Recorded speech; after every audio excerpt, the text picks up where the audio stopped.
Hello everyone, welcome back to our channel English venue. आज का हमारा टॉपिक होगा इडम्स। जो भी चैनल पे नया है चैनल को सब्सक्राइब कर दें, वीडियो को लाइक कर दें और ज़्यादा से ज़्यादा इस वीडियो को शेयर कर दें। तो आज की हमारी क्लास स्टार्ट करते हैं। हमारा फर्स्ट इडम है all in one piece. All in one piece का मतलब होता है अनइंजर्ड, अनहार्म्ड एंड अनडैमेज्ड, कि बिना कोई इंजर्ड, चोटिल हुए, बिना कोई हार्म्ड हुए और या फिर बिना डैमेज, क्षति हुए, उसको क्या कहते हैं? ए वन पीस में इसको कहेंगे ऑल इन वन पीस। का हम एक एग्जांपल भी देख लेते हैं। हम इसको सेंटेंस में यूज करके देखेंगे। इससे हमें क्या होता है कि अच्छे से समझ में आ जाता है। कई बार बोलने की कम चांस होते हैं भूलने का। तो क्या सेंटेंस बनेगा? ही कम आउट। क्या सेंटेंस बनेगा? He came out. He came out of the accident, of the accident all in one piece. का मतलब जब एक्सीडेंट हुआ ना तो उसमें वो बिना कोई चोटिल हुए वो आ गया। इसके लिए हमने यूज की he came out of the accident all in one piece. अगली इडम देखते हैं। ऑल इन योर माइंड क्या है? तुम्हारे दिमाग की उपज है। इसको क्या कहते हैं? दिमाग की उपज के लिए यूज करेंगे all in your mind. All in your head सिर्फ तुम्हारे सिर में। इल्यूसरी एंड इन इमेजनरी, इसका मतलब क्या होगा? यह सब तुम्हारे दिमाग की ही उपज है। कोई ख्याली पुलाव पुलाना भी एक तरीके से यही है, ऑल इन योर माइंड। और इसका सेंटेंस क्या होगा? The fear, the fear of failing, failing is all in your mind, all in your mind. गिरने का डर सिर्फ तुम्हारे दिमाग की उपज है। नेक्स्ट है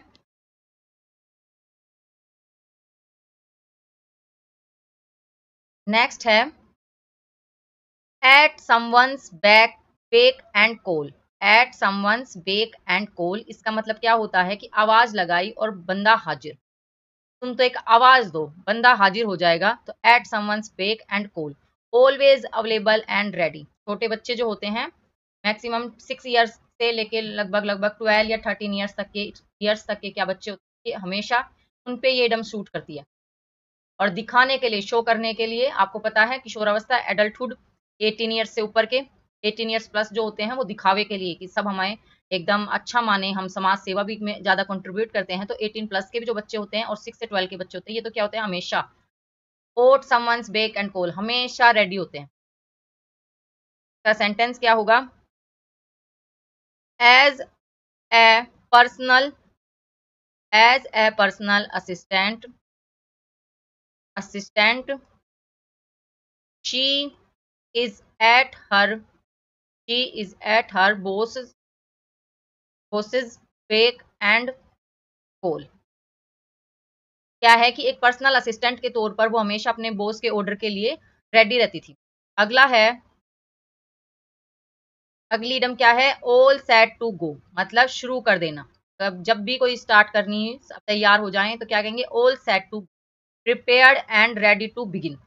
का सेंटेंस क्या बनेगा? The team, the team is all set to for go for the final match.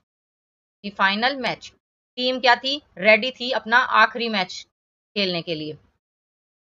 Next है, आपको पता ही होगा, नहीं पता तो मैं फिर से बता दूं कि इन सब की पीडीएफ आपको कहाँ मिलेगी? इन सब की पीडीएफ आपको मेरी टेलीग्राम ऐप पे मिलेगी।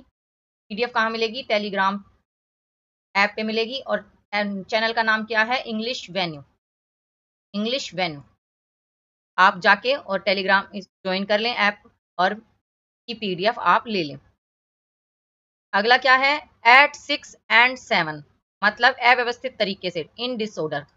कभी 6 कभी 7 एंड डिसऑर्डर, कभी मतलब व्यवस्थित नहीं है, के लिए क्या यूज करेंगे? At 6 and 7। और सेंटेंस में देखेंगे, the office, the office was at 6 and 7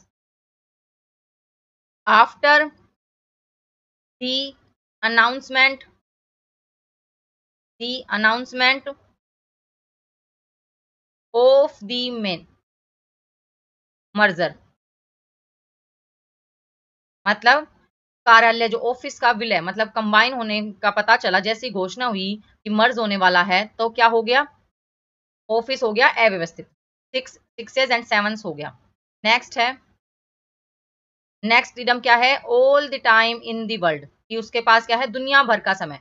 taking time to do something as if there were no need to hurry, इतना समय लेना जिसके एज देयर वाज, उसके पास जल्दबाजी के लिए जरूरत नहीं है, उसको जल्दबाजी की, वो पूरा टाइम लेती है, उसके पास बहुत सारा टाइम है।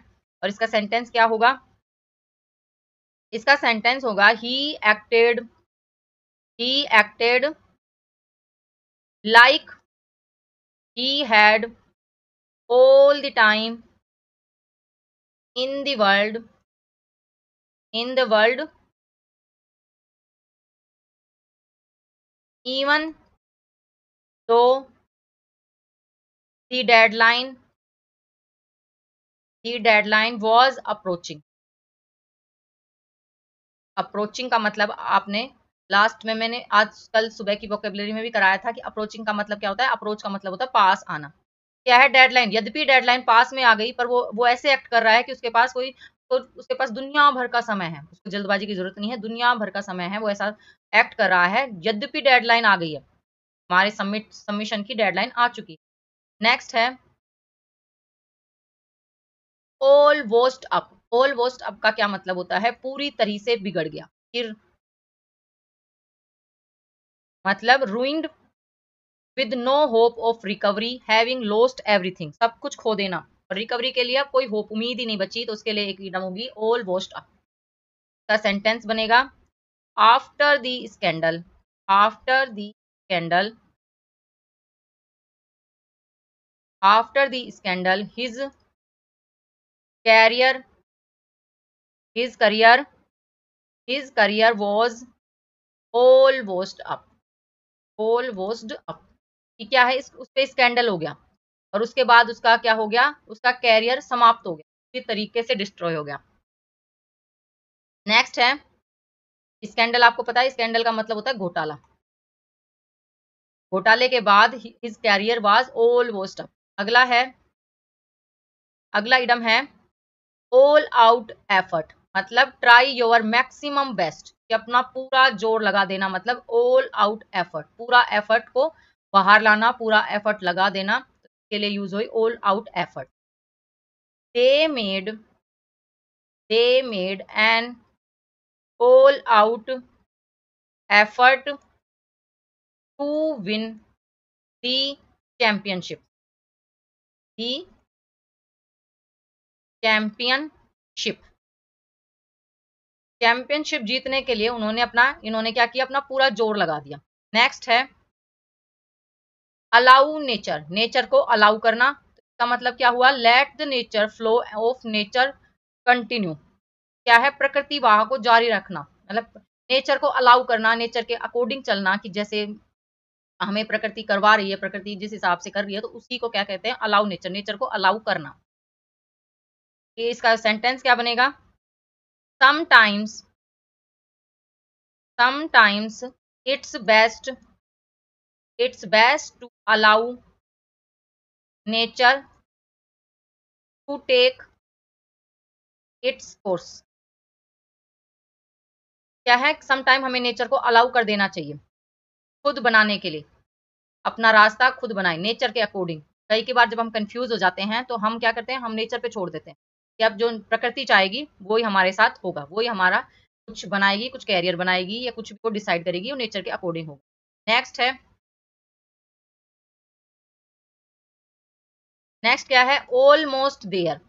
ऑलमोस्ट देयर का मतलब होता है लगभग करीब करीब पहुंच जाना, ऑलमोस्ट देयर मतलब करीब करीब तक पहुंच जाना, near to reaching the goal, लक्ष्य तक बस पहुंचने ही वाला है, एकदम पास में ही है। इसका सेंटेंस क्या बनेगा, we are almost we are almost there, just a few more steps to go, कि वो लगभग पास में ही है, just a few more step, कुछ और कदम दूर, जैसे आपका एग्जाम कुछ ही समय, मतलब लगभग थोड़े ही कदम की जरूरत है, एक एग्जाम देना, एक पेपर सोल्व करना और अपना जो गोल है वो अचीव। अगला है along the beaten track. Along the beaten track का मतलब होता है following the same path in life that everybody else takes. कोई कदम उठाना जो सभी उठा रहे हैं, उसी रास्ते चलना जिस रास्ते सब जा रहे हैं, उसी रास्ते। तो जीवन में जो सब करते हैं वो ही करना। इसका सेंटेंस क्या होगा? He chose he chose a career he chose a career along the beaten track beaten track just just like his friends। कि उनके दोस्तों की तरह उसने भी अपना कैरियर वही बनाया जो उसके दोस्त बना रहे हैं, जो बनाना चाहते हैं। नेक्स्ट है, नेक्स्ट इडम क्या है? Along the way. Along the वे का मतलब किसी घटना या समय सीमा के दौरान। अलोंग के मतलब होता है दौरान। Along the way during some event और टाइम फ्रेम, कि कोई इवेंट के समय, किसी घटना या समय के दौरान। इसका सेंटेंस में देखते हैं एक बार। We met many interesting people along the way, कि मैं क्या उस वे रास्ते में मैं कई इंटरेस्टिंग पीपल से मिला। अगला है, अगला आइटम क्या है? Always on the go. Always on the गो का मतलब होता है नेवर स्टॉपिंग, हमेशा चलते रहना। टाइम भी क्या है? समय भी क्या है? Always on the go. इसका सेंटेंस क्या बनेगा? She she is always on the go, never never taking a moment never taking a moment to rest. एक मोमेंट, एक क्षण भी नहीं लेती वो रेस्ट करने के लिए, हमेशा वो चलती रहती है, हमेशा काम करती रहती है। नेक्स्ट है, नेक्स्ट इडम क्या है? एम्बिवोलेंट एटीट्यूड। एम्बिवोलेंट का एटीट्यूड का मतलब होता है असमंजस्य। असमंजस्य एटीट्यूड मतलब कोई फिक्स ना करना, अनिश्चित होना, अनश्योर होना। सेंटेंस बनेगा his ambivalent attitude his ambivalent attitude it hard hard to know what he really wanted he really wanted। तो उसका जो असमंजस्य है, अनिश्चित, अनफिक्स, अनश्योर एटीट्यूड था ना, उससे क्या था? उसके लिए मुश्किल था। Hard to know the really wanted, कि क्या वो रियली चाहता है, ये जानना भी एक अनिश्चित था, हार्ड था, मुश्किल था। नेक्स्ट है, नेक्स्ट है एमिएबल एटीट्यूड। एमिएबल का मतलब होता है मिलनसार। एमिएबल मीन्स मिलनसार। Likeable, easy to get along with या एग्रीबल। मिलनसार को क्या कहते हैं? Amiable attitude. क्या है इसका sentence? Her her amiable attitude made her popular among her colleagues कि उसके जो सहकर्मी साथ में काम करने वाले थे, उनके उनमें वो पॉपुलर हो जाती थी। कैसे? उसका मिलनसार जो व्यवहार था उसमें वो पॉपुलर हो जाती थी। तो एमिएबल एटीट्यूड इडम है। नेक्स्ट है, नेक्स्ट इडम क्या है? Amounts to nothing. Amounts to nothing का मतलब कुछ भी नहीं, नॉट इम्पोर्टेंट। इसका सेंटेंस क्या है? All his efforts amount amounted all his efforts amounted to nothing in the end इसका मतलब उसकी सारी मेहनत, जो सारी मेहनत थी, एफर्ट्स था, वो क्या अंत में बेकार हो गया। नेक्स्ट है, एन अब्जिमल फेलियर। एन अब्जिमल फेलियर का मतलब होता है कि बुरी तरीके से असफल हो जाना। ए terrible failure that could hardly B verse, कि इससे बुरा भी कुछ हो सकता है, इतने बुरी तरीके से वो फेल हो गया। तो इसका सेंटेंस क्या है? The project was an abysmal failure due to abysmal failure, due to poor planning, कि उसकी कमजोर प्लानिंग के कारण, पुअर प्लानिंग के कारण का प्रोजेक्ट फेल हो गया, बुरी तरीके से फेल हो गया। नेक्स्ट है एन एयरहेड। एन एयरहेड का मतलब होता है जिसमें दिमाग नहीं हो, समवन विद नो ब्रेन, कोई ऐसा इंसान जो जिसमें दिमाग ना हो, दिमाग से वो काम ना करे, बेवकूफी किसी हरकत करे, तो उसके लिए क्या कहते हैं, एन एयरहेड। का सेंटेंस क्या होगा, he is such an airhead, an airhead, he forgot his own birthday, his own birthday, कि वो इतना, जैसे एयरहेड, उसमें इतना कम दिमाग था कि वो अपना भूल चुका था, अपना बर्थडे ही भूल गया था। नेक्स्ट है N arm chair job. N arm chair job का मतलब क्या होता है, आरामदायक काम, an easy and comfortable job. तो इसके लिए सेंटेंस क्या होगा, after after years of hard work, of hard work, he finally he finally got an armchair job, armchair job, कि सालों की उसकी मेहनत के कारण अब वो क्या है, ही फाइनली गोट ने प्राप्त कर ली एक आरामदायक नौकरी। नेक्स्ट है आज की last idem, N auspicious occasion. N auspicious occasion का मतलब होता है शुभ समय, an important and favourable occasion.